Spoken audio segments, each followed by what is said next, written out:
Bienvenidos y bienvenidas a Enclave Política. El femicidio contra María Belén Bernal sacudió las fibras de la sensibilidad más profunda del Ecuador. Pudo ser un crimen más entre los que ocurren contra mujeres todas las semanas, pero nunca se imaginaron la reacción ciudadana cuando se involucra al Estado en el encubrimiento del asesino. Ella fue una abogada de 34 años y su esposo un teniente de policía que hasta ahora no es detenido, y todo indica que tuvo apoyo de sus compañeros para sacar el cadáver de la Escuela de Formación de Oficiales y para botarlo en una zona montañosa cercana a esta institución. Y frente a eso, ahora el presidente Guillermo Lasso se ha reunido con un grupo de feministas, de organizaciones en defensa de los derechos de las mujeres, y ha ofrecido crear un Ministerio de la Mujer o un Ministerio de los Derechos Humanos y darle todo el apoyo para el seguimiento estadístico y de la atención a las víctimas. Al menos eso dice su secretaria de Derechos Humanos. ¿Es posible creer todo eso? ¿Tendrá credibilidad entre las mujeres tras una serie de femicidios que no tienen ninguna sanción? De esto queremos conversar con una de las figuras del feminismo ecuatoriano que más impacto tiene con su trabajo y su activismo. Hablamos de Tamara Hidrobo. Bienvenida, qué gusto tenerte acá, Tamara. ¿Cómo estás? Muchas gracias, Orlando. Saludos a la audiencia de Telesur. Gracias por el espacio y por mantener estos temas de las mujeres abiertos en la mesa de la discusión, que creo que eso ya es un logro y hay que reconocerlo. Así que gracias por el espacio. Gracias a ti también por participar con nosotros en este espacio. Tamara, te pregunto de entrada, ¿cómo valoras lo ocurrido desde ese 11 de septiembre en la Escuela de Formación de Policía hasta el presente fecha? No digo precisamente por el crimen que ya se ha tratado, sino por toda la reacción en la sociedad. ¿Cómo se explica esa reacción, ese grado de dolor y dramatismo que ha colocado la muerte, la tragedia que vive su madre, Elizabeth Otavalo, y todo lo que se ha dicho alrededor del tema? A ver, creo que es importante comprender cómo los movimientos de mujeres y feministas, que usualmente no son lo mismo, pero son vistos como lo mismo, se ha desarrollado en la región. Tenemos unos feminismos muy presentes, muy fuertes, que son capaces de sacar a las calles a miles de mujeres en países como México y Argentina. Pero esto no significa que la realidad de la movilización de las feministas y de las mujeres en general en la región se ha dado así como se da en estos países. El Ecuador es uno de los países que ha estado de cierta forma más escondido en cuanto a la movilización de las mujeres. Creo que es importante reconocer que la marcha que se llamó de mujeres y feministas, no de organizaciones sociales, díganlo, de mujeres y de feministas del pasado 1 de octubre a nivel nacional, no solamente ocurrió en calles de las ciudades de Quito, Guayaquil o Cuenca, que usualmente son las que más se visibilizan, sino en todo el país. Es histórico, es un hecho histórico. Si bien es cierto, las mujeres nos hemos venido movilizando por décadas en las calles, en las marchas, alrededor del 8 de marzo, del 25 de noviembre, lo que sucedió el pasado 1 de octubre marca un antes y un después en el movimiento de mujeres y feministas del Ecuador. ¿Por qué? Porque la movilización fue masiva, porque además estuvo acompañada de la ciudadanía en general. El caso de María Belén Bernal Otavalo marca también un hito en las luchas, porque si bien es cierto que las mujeres venimos enterrando a amigas, hermanas, a primas, a hijas por décadas, por semanas, por días inclusive, y esto no se visibiliza en la sociedad. El caso de María Belén Bernal Otavalo marca esta diferencia porque ocurre dentro de una institución policial y porque también su madre, a la que llamaron muchas compañeras Madre Coraje, y que se reconoce también ese coraje, esa decisión, no cayó y siguió y mantuvo también todo el tiempo y todos los días la solicitud de saber qué había pasado con su hija. Y obviamente los movimientos de mujeres feministas nos hacemos eco cuando una mujer desaparece, cuando una mujer pierde la vida en manos femicidas. Pero en este caso toma esta importancia por dónde sucedió y por todo el contexto que está viviendo el Ecuador. Las mujeres en Ecuador salieron a las calles y eso marca ya una disputa también de presencia, de narrativa y de visibilidad dentro de las demandas que no van más allá ni nada menos en el nos queremos vivas, el ni una menos. Y eso ha significado forzarle o no eso podemos analizar también a tener al gobierno Guillermo Lazo sentándose con varias mujeres, no con todas, no estuvo la representación total de las mujeres y de las feministas en esa Tamara, mesa. y te planteo una pregunta ahí con respecto a este caso, que no me gusta llamarlo, pero para entendernos se lo puede mencionar así, porque lo de María Belén Bernal está, como tú me bien mencionabas, en un contexto donde el gobierno además ha tenido serios problemas de atender estos temas, porque no olvidemos que el 8 de marzo hubo represión contra la manifestación, la movilización pacífica de las mujeres en Quito, y lo gobernaba en ese momento el señor Guillermo Lazo, es decir, no estamos hablando de una persona extraña a eso. Y en el contexto además ocurren unos ataques violentos contra la madre de María Belén Bernal por parte de una red de tuiteros bien financiados por el gobierno, que sabemos que lo maneja un supuesto cineasta y también un asambleísta de la derecha ecuatoriana, y eso revela algo que no está muy claro. Y te pregunto entonces, esta xenofobia, este machismo, este patriarcado expresado en la violencia simbólica contra la madre de María Belén Bernal, ¿de qué manera se liga con el discurso y el relato político del gobierno? A ver, porque tenemos una mujer enfrentándose a todo un poder estatal. Las mujeres nos venimos enfrentando siempre a los poderes fácticos, los poderes de la cultura, de la religión, de las iglesias, al poder que los maridos ejercen sobre nosotras, sobre nuestros cuerpos históricamente en nuestras vidas. Entonces tenemos a una madre, a una mujer enfrentándose a todo un Estado y detrás de esa madre, y eso quiero decir, detrás de esa madre respaldada por otras madres que también han pasado por lo mismo y por todo un movimiento de mujeres y feministas. Yo creo que el movimiento en general de mujeres en solidarizarse y respaldar la lucha en este caso de Elizabeth por la verdad, porque fue una de las madres que encontró el cuerpo de su hija y que la pudo enterrar, pareciera como normal. No, cuando las personas sufren la desaparición, el hecho de poder tener el cuerpo de su ser amada, de su hija, de su hermana y poder enterrarlo, eso ya es un proceso dentro del duelo, pero además es un duelo que viene cargado de una decisión y de una lucha histórica representada en este caso por Elizabeth Otavalo, pero podemos hablar por muchas otras mujeres. Ella decide enfrentarse no al perpetrador de su hija, sino a todo un Estado, porque el perpetrador, el sospechoso del asesinato, del femicidio de su hija, es un policía. Y esto sucedió en las paredes de una institución estatal, de una escuela de policía en Quito. Entonces, no solamente es enfrentarte frente al femicida, es enfrentarte frente a un feminicidio, porque te estás enfrentando al Estado y a los poderes del Estado. Y es obvio que cuando las mujeres tratamos de derribar todo lo que nos impide ser, hacer y tener derechos, la respuesta siempre es más violencia.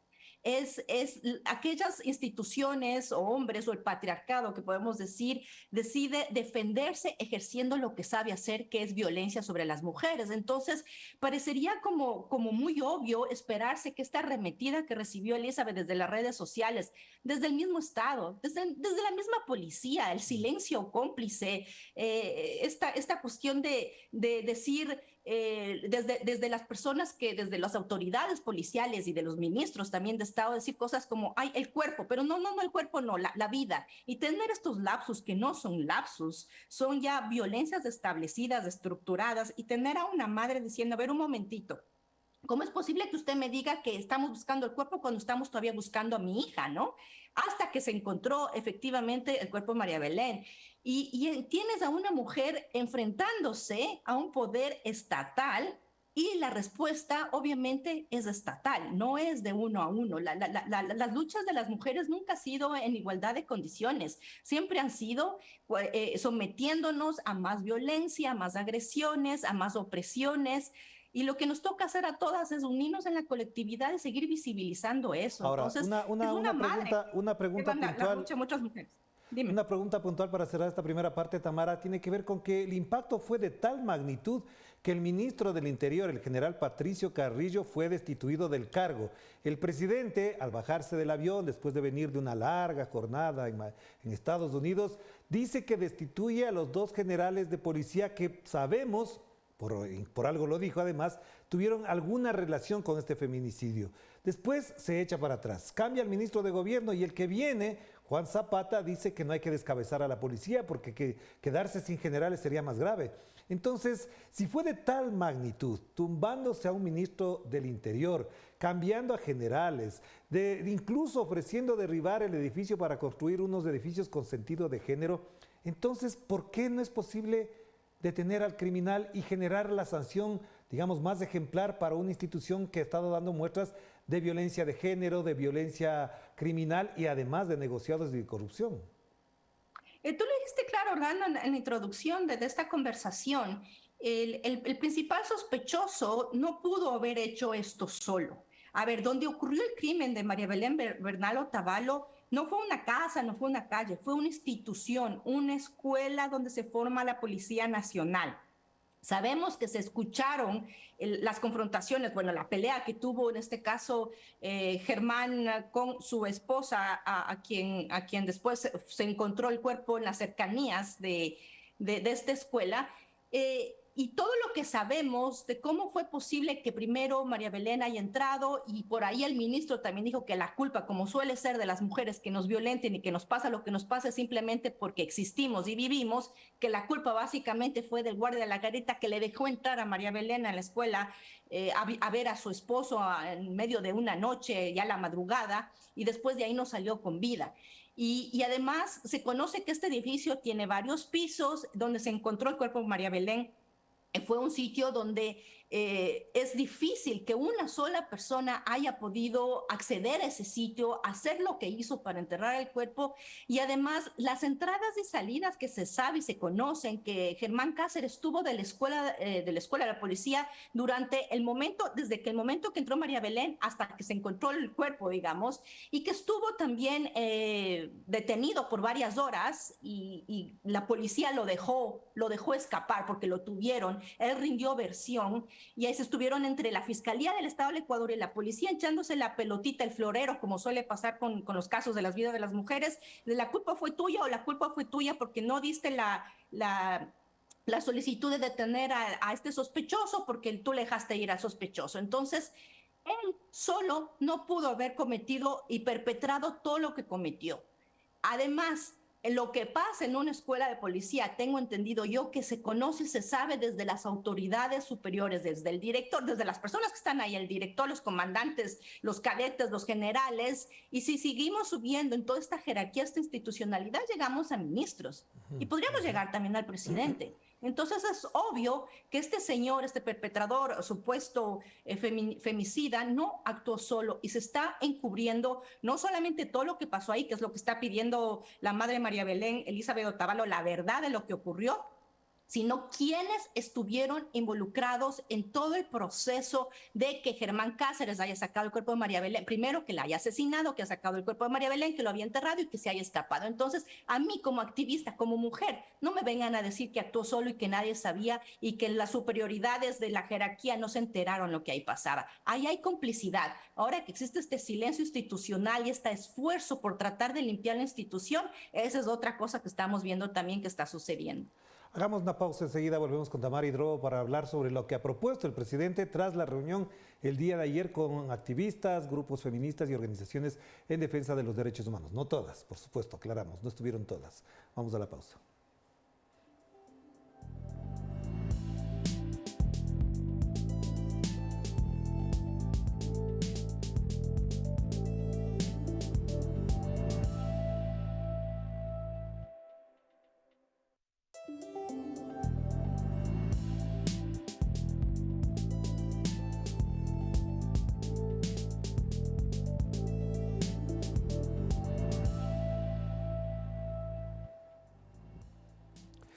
Estamos de vuelta aquí en Clave Política, seguimos conversando con Tamara Hidrobo a propósito de la violencia machista contra las mujeres en el Ecuador. El día de ayer, Tamara, el presidente de la República se reunió con algunas organizaciones, con algunas activistas de defensa de los derechos de las mujeres, no todas, por supuesto, y entre algunas de las decisiones aparentes, no son todavía hechos concretos que podamos valorar, está la creación de un Ministerio de la Mujer o de Derechos Humanos, que ya más o menos existía con el Ministerio de Justicia en épocas anteriores, y también un plan de seguimiento y de coordinación habla con los gobiernos seccionales. Estas decisiones, tras esta reunión, ¿cómo las valoras y hasta dónde tienen efectivamente la posibilidad de concretarse? A ver, yo creo que hay que analizar dos puntos.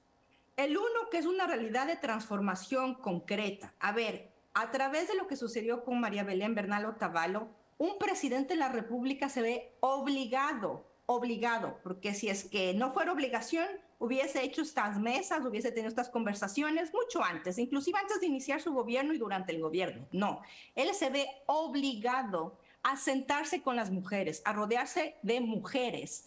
Antes de eso, tenemos que recordar que en el Ecuador circularon estas fotografías de él alrededor de 8 hombres, donde decían y anunciaban que esa era la lucha contra la violencia de género. Y después de las críticas, al día siguiente él estuvo ya en una foto rodeado de mujeres atrás de él, no en línea como se tomó la foto con los hombres. Esta simbología hay que analizarla también. A través de la presión y las demandas, y después de la marcha del 1 de octubre, que fue masiva, el presidente llama a este diálogo a través también de su vocera, que es la secretaria de Derechos Humanos, Paola Flores, que por cierto, yo la sigo, yo la escucho y ha sido incapaz de contestar y de informar al país y al movimiento de mujeres y feministas al que se debe información clara, concreta, que nos permita comprender exactamente, concretamente, qué está haciendo la Secretaría de Derechos Humanos y qué está haciendo en favor de confrontar la violencia de género. El presidente, cuando era candidato, ofreció eliminar la violencia de género. Ahora hablan de erradicar la violencia de género. Y yo me pregunto, ¿cómo erradicas, cómo eliminas algo cuando desde el gobierno perpetúas esa violencia invisibilizando a las mujeres?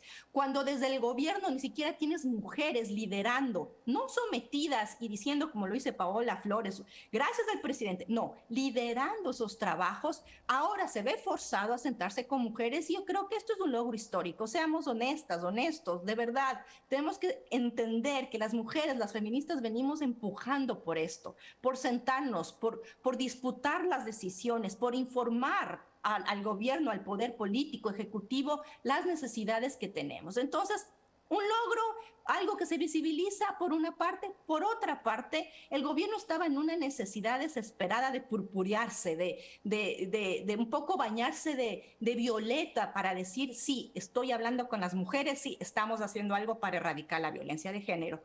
Se sienta en esta mesa que si tú tratas de buscar en las redes o de informarte, a la final no consigo yo nada concreto más allá de esas fotos sonrientes y bonitas. Yo sé que muchas de las compañeras que estuvieron sentadas ahí, a quien conozco personalmente y de quien admiro también su trayectoria y su lucha, yo sé que se sentaron con esa conciencia de demanda. A ver, a mí no me sirve de nada las fotos, ni los trinos bonitos. A mí lo que me sirve, yo creo que lo que necesitamos como país es información concreta. Hablan de asignar un presupuesto, por ejemplo, para las casas de acogida. ¿De cuánto? ¿Cuántos millones de dólares van a asignar? ¿A cuántas casas? ¿Cuáles casas? ¿En qué sitios del país? ¿Cuándo? ¿Cómo? ¿Dónde? Y esa información no la encuentras nunca. Hablaron también de tener este grupo de asesorar mujeres feministas para garantizar que se haga seguimiento a los acuerdos, pero los acuerdos no se traducen en nada concreto. ¿A mí de qué me sirve que el presidente hable de asignar una identidad de género a un edificio, como que con eso aplaudiera y aceptara que está haciendo algo, cuando tenemos a Elizabeth Otavalo demandando la verdad de lo que ocurrió? Es el día que su hija entró a esa escuela de policía y no salió con vida, porque están buscando a Cáceres, a Germán Cáceres. Veamos si lo llegan a encontrar algún día. Yo personalmente tengo mis dudas, espero que lo hagan. Pero ¿qué pasó ahí? ¿Qué está pasando con las policías mujeres, con la única que está arrestada y perseguida en este caso, que es una mujer?